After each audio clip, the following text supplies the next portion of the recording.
Պարոն Մանուկյան, ինչ արձագանք եղավ ՀՊԱ-ականների կողմից եւ վեհափառի հետ կապված հարցի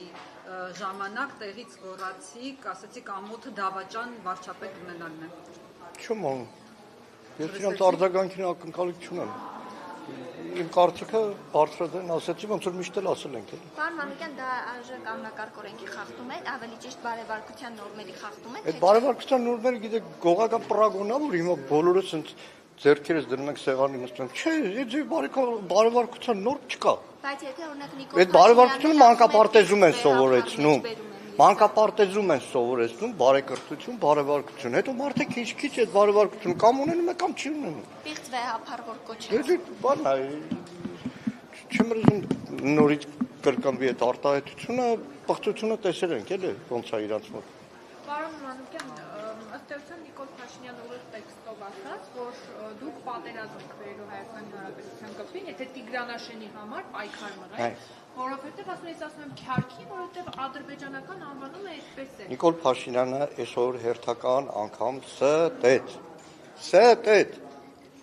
Այսինքն քրոնիկ սուտասանի դեպքում զարմանալի չի։ Հայտարարեց, որ սահմանագծումը իրականացվում է 1974-79 թվականների գլխավոր շտաբի քարտեզի հիման վրա։ Հարգելիներս, հենց հիմա ԱԳՆ-ի կայքը բացեք, Հայաստան-Ադրբեջան նախաստորագրված համաձայնությունը բացեք, տեսեք այնտեղ կա հիշատակում, չկա, եւ ավելին ձեզ ասեմ, մենք որ ծանոթանում էինք փաստաթղթին, իսկ սկզբանե հայկական կողմը առաջարկել էր Ադրբեջանին, որ այդ համաձայնագրի մեջ ամրագրվի գլխավոր շտաբի քարտեն։ Ադրբեջանը մերժել է, դրանից հետո հայերը վիզները ծռած, ինչ որ Ադրբեջանը մերժել է, հայերը վիզները ծռած հանել են այդ նախագծից։ Երկրորդը սահմանագծման, սահմանազատման համատեղ հանձնաժողովների աշխատակարգը նայեք, այնտեղ չկա հիշատակում գլխավոր շտաբի քարտեզներ, այնտեղ ընդհանրական տարբեր քարտեզների մասին է, բայց այն օր ազգային ժողովի ամբիոնից բացատրել եմ Տիգրանաշենը 90 թվականի հունվարի 15-ից խորհրդային Հայաստանի տարածքում է եղել, դեռ ավելին 1926 թվականի քարտեզով էլ է խորհրդային Հայաստանի կազմում եղել։ Ախր խելագարության աստիճանի են հասցնում։ Մենք Վրաստանի հետ տարիներ շարունակ բանակցել ենք սահմանագծման հարցում, որպեսզի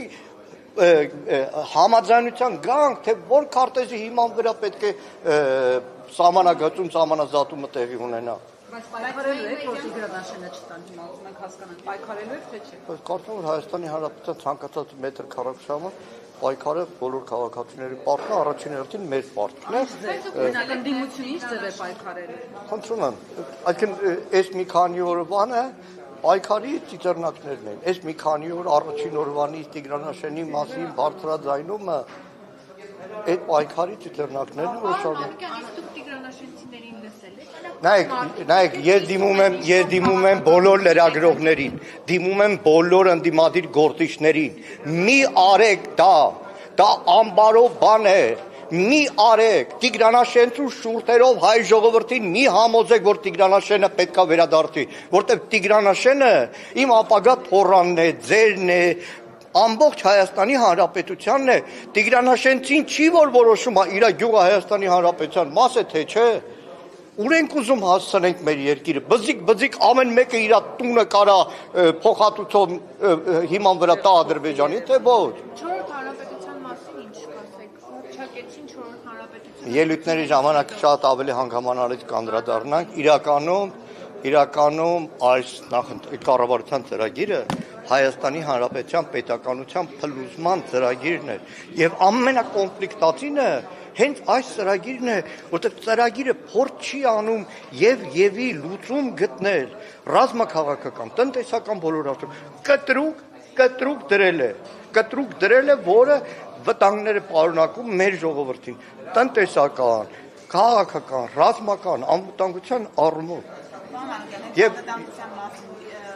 հարցը էլի բանակի հետ կապված։ Տեսեք, վերջին հաղորդակցանից Փաշինյանը ասաց, որ վճռական եւ արմատական քայլեր են անելու բանակում մահերի հետ կապված։ Նախ ձեր գնահատականն եմ ուզում դասել, այս մեկ ամսվա ընթացքում այդ մահերի հետ կապված, սանությունների հետ կապված, ինչու է դա լինում։ Տաղանդավորագույն կամ արմատական քայլեր պիտի անեն։ Տաղանդավորագույն մանիպուլյատոր կարող է լինել, երբ որ մարտական հերթապահության ժամանակ խաղաղ պայմաններում զոհերի աղբյուրը համարեց խաղաղությունը։ Այսինքն այլ բառ չկա։ Իմ ելույթ հիմնականում նվիրվելու է բանակին, վճռական քայլերը շատ վաղուց պետք է արվեր։ 8 տարի այդ քայլերը որ չեն արել, հիմա այդ ամբողջը գերլարված պայթուն է առաջացնում։ Մի բան ասեմ։ Ես սնոտեապաշ չեմ, բայց տեսեք, այս դեպքերը իրար հաջորդ շարունակվում մեծ ծավալ ստացան բանակից գնդերեցների ինստիտուտի վերացումից հետո։ Եվ իրականում ասեմ ձեզ, բանակում բազմաթիվ սպաների, ոչ քաղաքական հուսալի համարվող, ոչ իրենց յուրային համարվող հեռացումը հանգեցրեց կադրային լուրջ պրոբլեմի։ Այսօր մեր զինված ուժերի կադրային համալրվածության ինչպես։ Չէ, իրականում չէ, որովհետև այն ինչ որ իրենք կոչում են գնդերեցներ, ընդհանրապես գնդերեցներ։ Նախորդին բանակում եւս դեպքեր տեղի ունեցել խաղաղ պայմանների։ Լավ, պատասխանեք Ռուզանի հարցին։ Արդյոք քրեական ենթամշակույթի հետ կապված այդ որ Փաշինյանը միշտ ասում է, դա է պատճառը, որ բանակում ամեն դեպքում սպանությունները, պարբերականությունը չի դադարում։ Չէ, իրականում տեսեք, շատ տարբեր հանգամանքներ կան, բայց այս իշխանությունը նախկինների ժամանակվա գործելավոճը որդեգրելով փորձում է ամեն ինչ որ տեղի է ունենում բանակում համարել հասարակության հայլի։ Դեռ Սերյան Օհանյանը 13 թվականին պաշտպանության նախարար արգելել է բանակը հասարակության հայլի ձևակերպումը, որովհետև բանակը ինքը լրիվ ուրիշ օրգանիզմ է, ուրիշ կարգապահություն է, բայց երբ որ դու այսպես ասեմ ամբողջությամբ գործում ես PR-ի համար, տեսեք վերջին դեպքը որ եղավ, դրանից 2 օր առաջ Սուրեն Պապիկյանը եղել է այդ զորամասում, այսինքն որպես ինչ, այսինքն այդ նախարարներ չեն եղել զորամասերում, այս 30 տարի գլխավոր շտաբի պետ ու պաշտպանության նախարար անակնկալ այդ չի կատարել։ Այսինքն անօգուտ են Պապիկյանի այցերը, անօգուտ են ձեզ համար Պապիկյանը։ Ես կարծում եմ, որ այո, որովհետև խորքային բան կա, կառավարման հարց կա, զինվորների զբաղվածության հարց կա, հոգեբանության հարց կա, գաղափարականության հարց կա։ Նայեք, պրիմիտիվ օրինակ ասեմ, նոր ռազմական ոստիկանության պետ են նշանակել, որը ավելի շատ Բաղրամյան փողոցում պայթուցիկներ օգտագործվողն է, ռազմական ոստիկանության պետը ինքը հոգեբան պետքա լինի, ինքը բառնակի նիստ ու կացը, խորքը, պատմությունը իմացող պետքա լինի, իսկ որպես բերել են դեռ ավելին ասեմ, այսինքն ես բանակում այսօր ծառայող զինվոր եմ, կասեմ ի՞նչ կարգապահություն, դուք եք կարգապահ, պաշտպանության նախարարը գալիս է առանց գլխարկի ռազմական ոստիկանության պետ, դուք այտենց եք կարգապահ, ես ուրի ձև եմ անկարգապահ։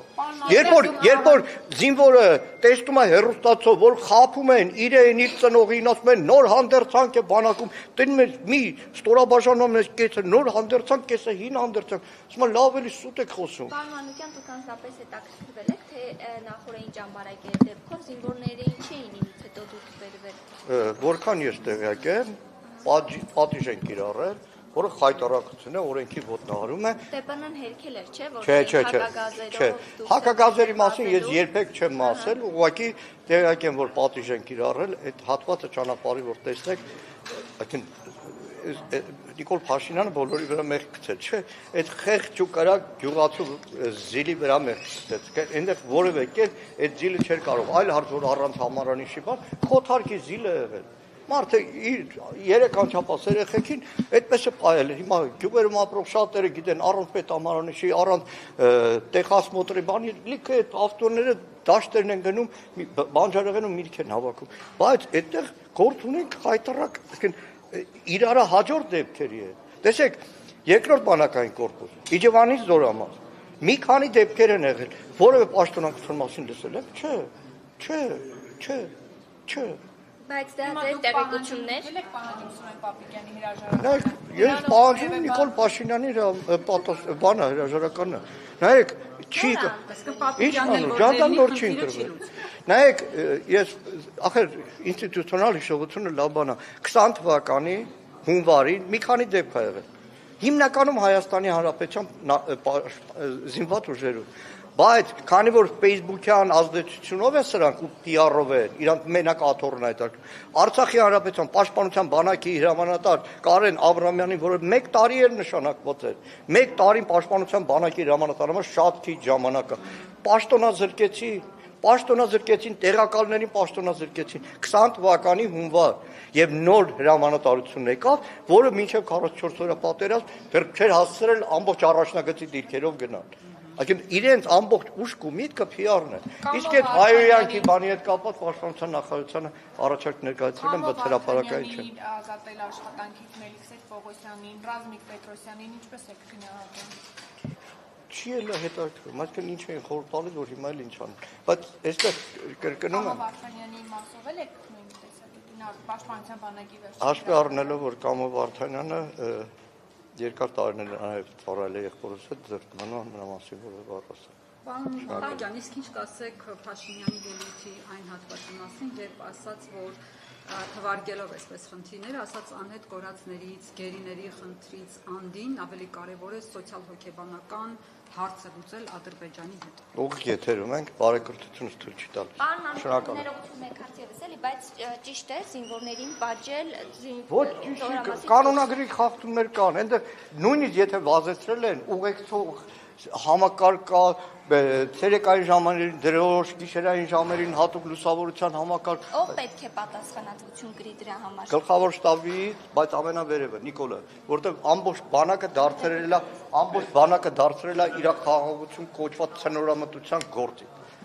Որ զինվորականի տեսություն կարևոր խաղաղություն